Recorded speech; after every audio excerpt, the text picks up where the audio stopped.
Hey guys, Mutrify here, and welcome to the first part of my tanking guide for Final Fantasy XIV.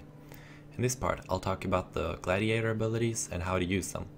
Check the description for more info about this guide and links to the other parts. As a Gladiator or a Paladin, your main combo is going to be the Rage of Alone combo, so we're going to look at those abilities first. First off, we have Fast Blade, delivers an attack with a potency of 150. Potency is basically the number used to generate damage and also enmity, so a higher potency is always better. After Fast Blade, we have Savage Blade. Savage Blade delivers an attack with a potency of 100, it has increased enmity, and if you combo it after Fast Blade, it gains a potency of 200 instead. Then we have Rage of Alone. Delivers an attack with a potency of 100, it has increased enmity, and if you combo it after Savage Blade, it gains a potency of 260 and reduces the target strength by 10% for 20 seconds. This is the combo that you will use over and over again, and it looks something like this. So Fast Blade, then Savage Blade, and then Rage of Alone. And it's also worth noting that you can move while the animations are finishing, so you don't need to wait for those, like this, and it still hit him. As a Gladiator, you have one more combo, which is the Riot Blade combo. So Fast Blade into Riot Blade. Riot Blade delivers an attack with a potency of 100. It combos after Fast Blade, and you gain 230 potency and restores mana if you combo it. So it looks like this. You go Fast Blade into Riot Blade, and it says here the mana you restored. You basically use this to restore mana after using Flash a lot, or Cure if you ever need that. You get a lot of cooldowns that make it easier for you to survive. The first of these is Rampart. Rampart reduces damage taken by 20% for 20 seconds and has a 90-second recast. All of these cooldowns you use before you're going to take a lot of damage, or if you're in a tough spot, if you see that you are taking a lot of damage, anything like that, you pop Rampart and you will be better off. It looks like this, and as you can see, I have the Rampart buff for 20 seconds. Next we have Convalescence, which increases HP restored by spells or actions by 30% for 20 seconds. Recast is 120 seconds, and this ability increases the effectiveness of all healing effects, as well as lifesteal and stuff like that. You want to use this when you're low, or when you know you will be low, or when you'll be taking a lot of damage in the near future. And Convalescence looks like this. Awareness is kind of weak compared to the other cooldowns. It nullifies the chance of suffering critical damage for 25 seconds and has a recast of 120 seconds. So basically use this when you know you'll be taking a lot of hits, or when there are big hits incoming. It looks like this. Bulwark is another very strong cooldown. It increases block rate by 60% for 15 seconds, and the recast is 180 seconds. This makes you block a lot more often, and that also means you'll be able to cast Shield Swipe a lot more often. And it looks like this.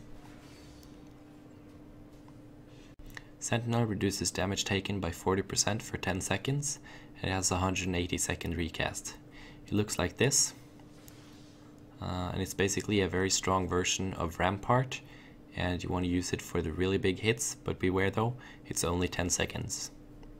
Fight or Flight is also a very good ability.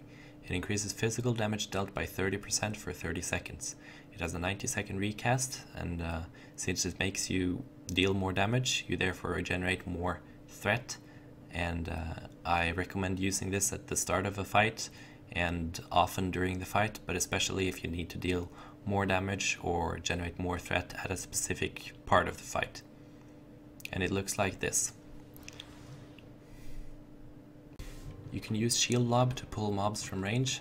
It looks like this, and as it says, it delivers an attack with a potency of 120, and it also has increased enmity. To generate enmity in many targets at the same time, you'll use a spell called Flash. Flash increases enmity in all nearby enemies and blinds them for 12 seconds, which is very good. If I use it here, you can see it flashes, and they both get blinded, which means they get lowered accuracy. They don't hit as often, and they also get a lot of enmity to me, so they won't target someone else for a while. It's also worth noting that you can have a flash in between your combo and it will not break the combo. So see, I flash here and I still have the Rage of Alone combo, which is very useful because then you can start with the fast blade and then flash and keep on with your combo. Shield Bash is another very useful skill. It stuns for 6 seconds and has a potency of 110, and it looks like this. So the first time it will stun for 6 seconds, but then it does have diminishing returns, so the next time I cast Shield Bash it will be for 3 seconds, and then the last time for 1 second, and now he will resist it. And it will take a while before I can stun him again. So you need to time them correctly, but they can be very useful for saving teammates by stunning the monsters that they aggroed, or for interrupting casts. And do try to stun bosses, for example, because a lot of the bosses can be stunned. Provoke is one of the most important abilities as a tank, and has, in my opinion, the worst tooltip in game. It says gesture threateningly, increasing enmity in target, has a 40-second recast and a 25 yalm range. So it doesn't really say anything specific about what it does, but what it really does is put you 1 enmity ahead of the top teammate on that target. So if the other tank has aggro or the healer has aggro on a monster and you want to get that aggro, you use this and then you follow it up with a shield lob or a fast blade so that you will keep aggro. So Provoke looks like this. And now I have 1 enmity, and if I follow it up with something else, then I will get more enmity, obviously. So we always want to do that right after, so the other person doesn't get aggro yet again, basically. Shield Swipe is the ability that you can use after blocking an attack. It delivers an attack with a potency of 210, which is very high, and it also pacifies the target, which means they can't use weapon skills, which is certainly very useful for PvP at least.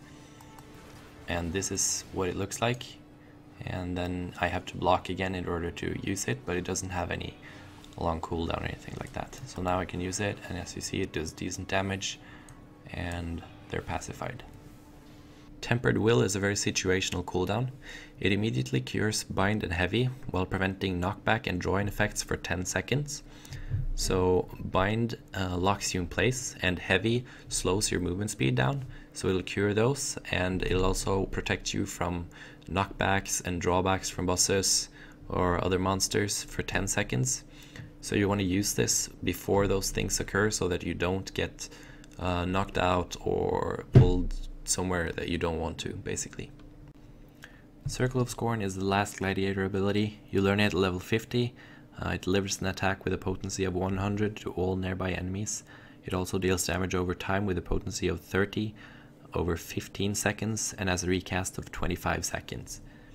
It's a very strong AoE ability and generates a lot of enmity in all targets around you, and I recommend that you use it pretty much all the time when you can, but sometimes save it if there's an ad, if you know there's an ad coming or anything that you need to generate a lot of enmity in a short amount of time. You want to have this ready. And Circle of Scorn looks like this. It is a little delayed, but as you can see, he takes some damage and gets the bleeding debuff, causing damage over time, and it has a fairly short recast, so you can cast it a lot. Last thing I want to show you is how you can put all of this together. And there are a lot of abilities and cooldowns that are not on the global cooldown, so you can use them in between each other and cast different orders and not cancel your combo.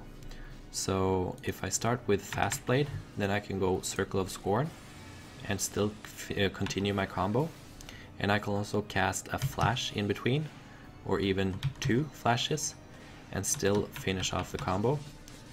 And then a cooldown like Sentinel or Rampart or Bulwark or any of those can be cast outside the global cooldown. So it's very useful to always be casting something, basically. So and Rampart. As you can see, now I'm always kind of casting something, if that makes sense.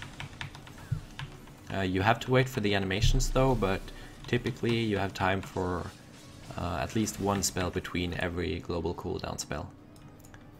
And as I said, Provoke is not on the global cooldown. Flash is, but it does not interrupt your combo. All of the cooldowns like Circle of Scorn, Bulwark, Fight or Flight, Sentinel, Rampart, all of those, they're not on the global cooldown, so you can use them in between your main combo. And that's it. Thank you for watching. Thank you for all the feedback on my last video, and I really just wanted to make a better version of it, so this new guide series kind of thing is just a better version of that last guide. And I hope you watch my other videos. See ya.